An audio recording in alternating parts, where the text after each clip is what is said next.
Hello mga ka-breeders, magandang araw po sa ating lahat, and hopefully yung mga kapwa farmers po natin ay patuloy pong binibigyan ng blessings ni Lord.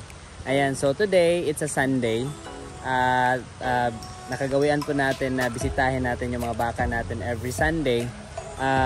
Yun nga lang, medyo na busy kami for the past couple of weeks, kaya ngayon lang talaga ako nakapagbisita. Ayan, so andito tayo ngayon sa Binlang. Ayan, Binlang, Amlan, Negros Oriental. And so binibisita po namin yung mga baka namin, kung ano na po yung estado nila, kung kumusta na sila, kung malulusog pa rin ba. Ayan. So ito si Mikay, yung itim na baka natin na kakapanganak lamang. Ayan, yan yung anak niya, babae. So itong anak niya ay share na po ng nag-alaga, kasi yung unang anak, share po natin yun kasi pinaalagaan natin si Mikay nung ito ay buntis. So syempre sa atin po yung unang share. Ayan, okay. So malusog naman. Tsaka bibisitahin din natin yung ibang baka natin. Ayan, andun sila sa taas. Ayan, oh. May dalawang baka doon na puti. Ayan, tapos meron ding isa doon sa doon banda. Ayan, merong isa doon. Dalawa pala doon sa baba. Ayan. So dito sa Binlang, medyo malaki talaga yung lugar. Malawak yung lugar, kaya hindi po kaming dadalawang isip na paalagaan yung mga baka namin dito banda. Kasi at least marami silang makakain dito, di ba? Ayan, nasa bundok.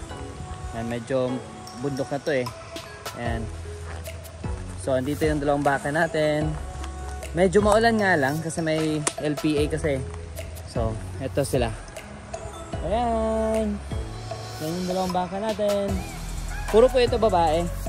So pag bumibili tayo ng baka, mga baka na babae, tapos pinapaalagaan po natin. Aray.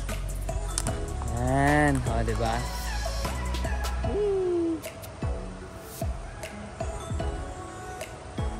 Ayan, so itong dalawang baka natin mga ka-breeders, puro po yan dumalaga. So mag-aantay na lang po tayo ng most likely mga pinakamahaba na yung 1 year. So mag-aantay lang tayo ng mga almost 1 year or 1 year.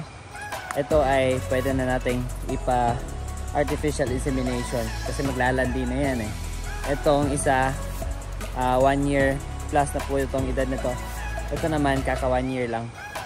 So ayan, so binibisita po natin para siguro po natin na malulusog po sila lahat. Tsaka ayan, mas mabuti din na mabisita natin kasi minsan kasi may mga request yung nag-aalaga, tulad ng mga lubid nila, kung maiksi na or kailangan ng palitan, or kung sakaling kailangan na nilang mabakunahan, mabigyan ng vitamins, or mag-inject tayo ng mga medisina para matanggal po yung mga parasites, di ba?